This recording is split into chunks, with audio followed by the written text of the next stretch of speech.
Assalamualaikum warahmatullahi wabarakatuh. Berjumpa lagi dengan saya. Gimana kabarnya teman-teman? Semoga teman-teman dalam kondisi yang semakin sehat, semakin membaik, dan terus membaik hingga menuju sembuh. Amin ya rabbal alamin. Untuk kesempatan kali ini, kembali untuk menjawab pertanyaan dari teman-teman yang ada di kolom komentar yang berhubungan dengan gangguan asam lambung, GERD, anxiety, psikosomatik. Apa yang akan saya bagikan ini adalah murni berdasarkan pengalaman pribadi saya. Karena saya bukan dokter, bukan ahli medis, bukan ahli hipnoterapi, juga bukan ahli obat-obatan. Saya hanya orang yang pernah menderita gangguan ini dan alhamdulillah sudah sembuh. Kalau saya bisa sembuh, saya yakin teman-teman juga bisa sembuh. Jadi tetap semangat. Langsung saja untuk menyingkat durasinya dari akunnya Akbar Gunawan. Mas, saya sudah dirawat karena asam lambung. Terus habis dirawat mata saya jadi berbayang. Terus keliengan kayak sakit kepala sudah hampir sebulan. Mohon penjelasannya, Mas. Nah, untuk teman-teman yang mengalami sensasi seperti ini ya, teman-teman nggak usah takut. Saya pun dulu juga sama. Mata berbayang, jadi ketika melihat itu tidak jelas seperti buram. Terus pusing kepalanya, keliengan, sempoyongan. Kalau jalan itu seperti goyang ya, seperti kayak di atas perahu. Itu saya mengalaminya hampir tiap hari. Jadi nanti kalau teman-teman gangguan asam lambungnya, tingkat kecemasannya juga sudah mulai terkendali, sensasi-sensasi seperti ini juga nanti akan berangsur membaik. Waktunya memang berbeda masing-masing orang. Ada yang lama, ada yang sebentar, ada yang sedang juga. Tapi teman-teman harus tetap semangat.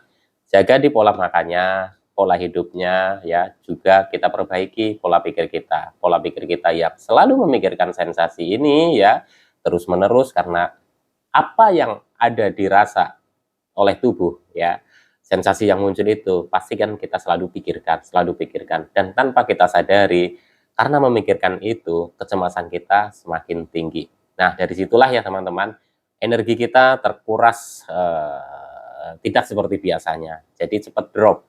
Kalau energi kita itu drop, itu pasti akan berpengaruh ke semua organ tubuh kita, termasuk mata ya, termasuk kita jadi pusing, terus lemes ya, tidak ada tenaganya.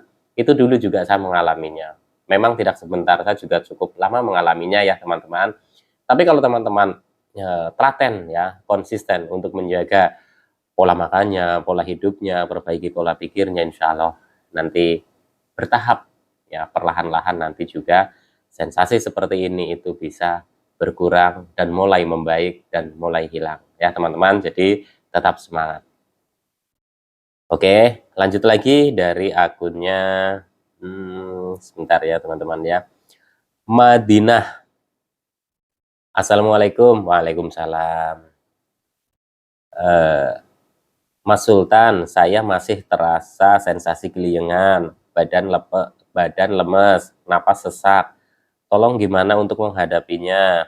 Oke ya teman-teman ya. Jadi untuk teman-teman yang masih merasakan sensasi keliengan, ya pertama teman-teman itu nggak usah takut, jangan berpikiran macam-macam, jangan berpikiran bahwa ini sesuatu yang apa namanya tentang penyakit parah gitu ya. Ini hanya sensasi karena kita itu mengalami penurunan energi ya, atau energinya itu drop. Kenapa bisa drop ya? Yang pertama adalah mungkin teman-teman terlalu banyak memikirkan sensasi-sensasi yang muncul, akhirnya energinya terkuras, jadinya drop ya. Karena kalau orang cemas itu energinya itu cepat drop. Jadi untuk teman-teman, ketika muncul sensasi apapun ya, itu teman-teman usahakan berlatih ya. Berlatih untuk menghadapinya tidak takut ya. Yang pertama itu. Karena semakin nanti mental teman-teman itu kuat dalam menghadapi sensasi-sensasi seperti ini ya, mentalnya semakin kuat, semakin kuat, semakin kuat, tingkat kecemasannya juga akan semakin terkendali. Kalau tingkat kecemasannya semakin terkendali, otomatis energi kita itu tidak cepat drop. Kalau energi kita drop, yang pastinya keliengan, pusing, sempoyongan, terus lemes gitu ya teman-teman ya, tidak ada tenaganya. Nah, untuk apa namanya, pola makannya juga teman-teman juga harus konsisten ya.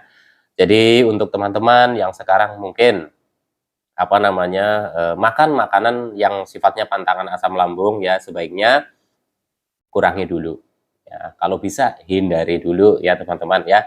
Karena untuk pemulihan dari gangguan asam lambung, GERD, anxiety, psikosomatik ini ya itu kan sudah seperti lingkaran apa namanya?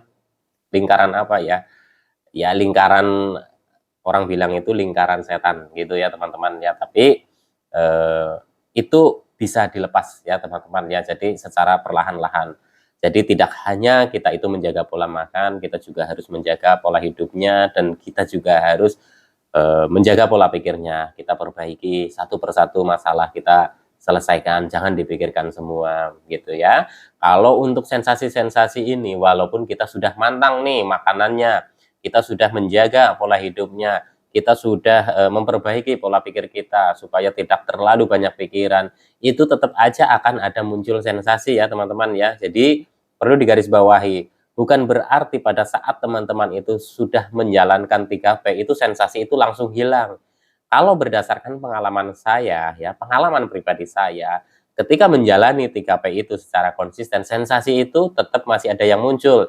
Baik kita makan makanan yang apa namanya, sudah dihindari ya, masakan atau makanan-makanan pantangan asam lambung, itu juga masih muncul sensasi. Akan tetapi kalau kita konsisten terus, konsisten terus, konsisten terus, itu nanti akan perlahan-lahan itu mulai menghilang sensasi satu per satu ya. Jadi teman-teman perlu pahami nih, bukan berarti setelah kita menjalankan 3P secara konsisten itu langsung hilang sensasinya. Itu bertahap ya teman-teman, dan ini butuh proses waktu yang tidak sebentar. Jadi teman-teman usahakan dengan sabar, konsisten ya, insya Allah nanti akan membuahkan hasil ya teman-teman ya. Oke, lanjut lagi untuk akunnya. Bentar ya teman-teman. Barokah. Assalamualaikum Mas. Waalaikumsalam. Kalau ada bilang dokter ada, maksudnya gini. Kalau ada bilang dokter ada radang di lambung, gimana cara mengatasinya? Oh, maksudnya dokter sudah bilang ada radang di lambung, gimana cara mengatasinya gitu ya teman-teman ya. Jadi ini sepengalaman saya ya teman-teman, karena saya dulu juga didiagnosa seperti itu. Yang pertama adalah penting sekali, kalau kita memang didiagnosa sudah ada radang lambung, kita jaga pola makannya ya. Baik makanan, minuman ya, hindari makanan-makanan yang sifatnya itu pantangan buat penderita gangguan asam lambung ya. Pantangan ya, jadi kita usahakan itu kurangi ya, kalau bisa hindari dulu lah ya teman-teman. Menghindari makanan-makanan itu bukan berarti kita harus menghindari makanan-makanan yang sifatnya apa namanya, karena saking takutnya teman-teman itu ada radang di lambung, nanti apa namanya, semua makanan dipantang hanya makan beberapa item makanan saja gitu, bukan seperti itu ya.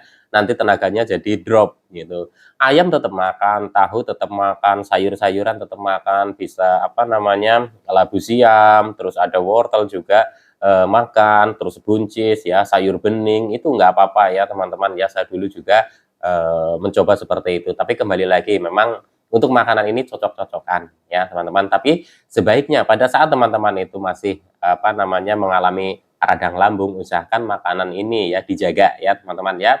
Yang pedas-pedas, yang kecut-kecut, yang goreng-gorengan itu kalau bisa itu dikurangi. Terus yang bersantan, bersoda, terus apalagi yang makanan sifatnya mengandung gas ya, ada tape, ada apa namanya, ketan juga ya, jangan dulu gitu ya. Terus coklat, terus apalagi jajanan yang gurih-gurih itu, terus apalagi roti ya, roti juga itu ada beberapa yang nggak cocok karena ada pengembangnya. Biasanya kalau di apa namanya sudah dikonsumsi, kita itu akan kembung, akan begah, nanti teman-teman itu apa jadinya panik. Kalau teman-teman makan terus ada reaksi gitu ya, tapi teman-teman nggak panik atau nggak cemas dengan sensasi yang keluar itu, ya sebenarnya teman-teman ini bisa cobalah sedikit-sedikit dulu gitu ya teman-teman ya. Yang penting teman-teman itu ketika makan makanan yang sifatnya pantangan asam lambung, kalau menurut saya, kalau teman-teman itu mau mencoba itu ya sedikit dulu, ya sedikit dulu.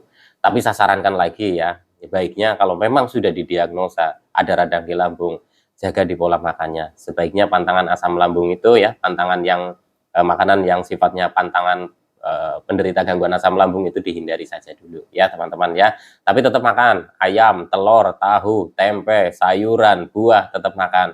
mungkin untuk makanan-makanan ini ya, cara mengolahnya bisa kita bedakan dengan seperti biasanya. Yang tadinya mungkin teman-teman itu sering digoreng, sering dimasak pedas, ya teman-teman jangan makan yang pedas dulu ya.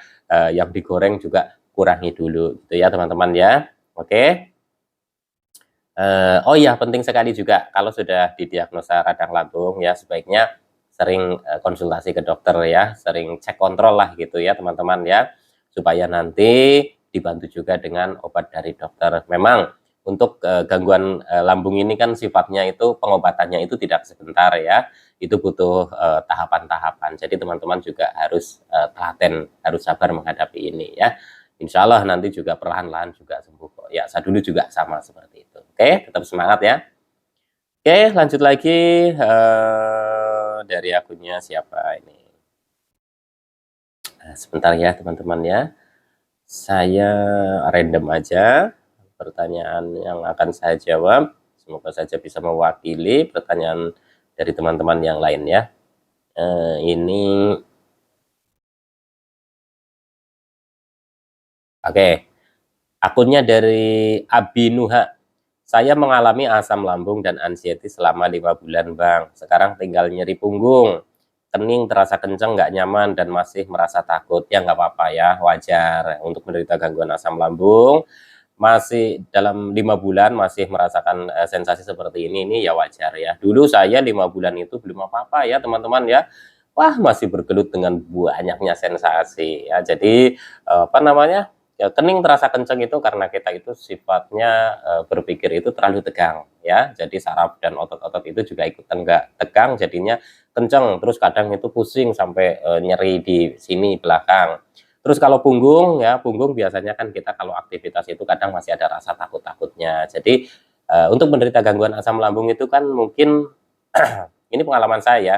Kalau saya dulu itu jarang bergerak, jarang beraktivitas. Jadi ya otomatis ya apa namanya di punggung ini ya, di punggung, di pinggang itu juga terasa kaku-kaku, nyeri-nyeri gitu. Nah, kalau udah seperti itu kita kadang kan kalau punya kecemasan yang tinggi ya, punya gangguan kecemasan itu, kita sudah berpikir macam-macam. Waduh, jangan-jangan ini pinggang saya sakit karena ginjal, terus kening saya sakit jangan-jangan karena apa namanya tumor atau cancer. Padahal itu efek dari kecemasan kita ya. Jadi otot-otot kita itu jadi tegang. Jadi usahakan dalam kondisi kita masih mengalami gangguan asam lambung, tapi kita sudah bisa berjalan, kita sudah bisa aktivitas sedikit-sedikit, dilatih terus ya teman-teman ya.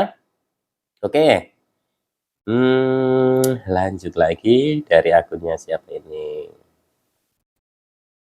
Bentar ya teman-teman ya.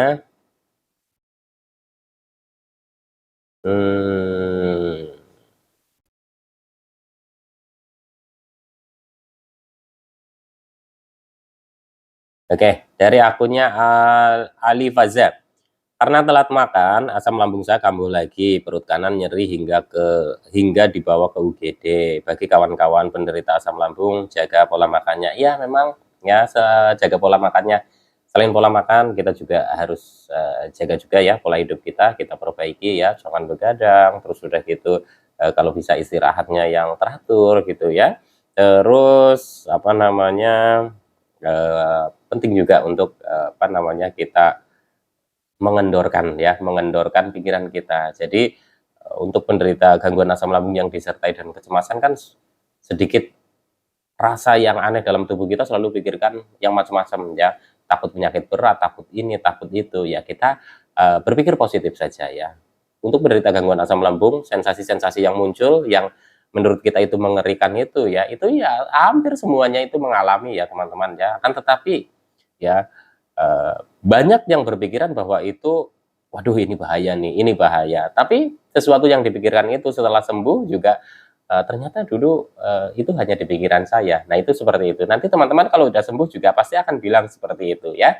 Jadi sensasi-sensasi yang muncul seperti itu ya menurut saya itu wajar. Jadi untuk teman-teman yang penting jaga ya di pola makannya ya, pola hidupnya, terus kita perbaiki pola pikirnya ya. Satu persatu ketika ada masalah selesaikan, uraikan satu persatu gitu ya teman-teman ya. Oke, untuk kesempatan kali ini saya sudahi dulu ya, insya Allah nanti disambung lagi masih dengan tema menjawab pertanyaan dari teman-teman ya. Jadi untuk gangguan asam lambung, GERD, anxiety, psikosomatik ini memang kompleks sekali. Banyak sekali sensasinya, bisa dibilang itu dari ujung kaki sampai dengan ujung kepala. Saya dulu merasakannya seperti itu ya teman-teman. Bahkan dulu saya sempat putus asa. Apakah ini bisa sembuh? Apakah saya bisa normal lagi? Karena memang menghadapi sensasi asam lambung ini itu bukan satu hari datang, terus nanti seminggu lagi datang, bukan. Setiap hari, setiap saat. Mungkin teman-teman juga sama seperti itu. Tapi yang terpenting adalah rasa semangat teman-teman itu harus selalu tumbuh. Dan teman-teman harus selalu berpikir positif bahwa gangguan dari asam lambung, GERD, anxiety, psikosomatik ini itu bisa sembuh. Kenapa saya bilang seperti itu? Banyak yang sudah sembuh juga ya teman-teman ya. Jadi untuk teman-teman tetap konsisten 3P jalankan ya. Terus teman-teman yang belum periksa diri ke dokter, periksakan ke dokter ya. Kalau memang teman-teman itu sudah didiagnosa oleh dokter tidak ada penyakit berat lain, hanya gangguan asam lambung yang disertai dengan kecemasan, teman-teman itu nggak usah takut. Telatenin aja 3P-nya ya, perbaiki ya pola makan kita, perbaiki ya apa namanya pola hidup kita perbaiki atau kita berlatih untuk menjaga pola pikir kita supaya kita bisa berpikir positif ke depannya. Insya Allah semakin teman-teman itu nanti berani menghadapi sensasi ini ya, ketakutan, kecemasan itu juga akan mulai menurun. Jadi mental kita semakin terbangun, pemulihannya akan semakin cepat. Insya Allah ya teman-teman ya. Oke teman-teman, semangat ya. Insya Allah nanti disambung lagi dengan pertanyaan-pertanyaan yang lain ya. Untuk sekarang sekian dulu, tetap semangat, salam sehat rohani dan rohani. Wassalamualaikum warahmatullahi wabarakatuh.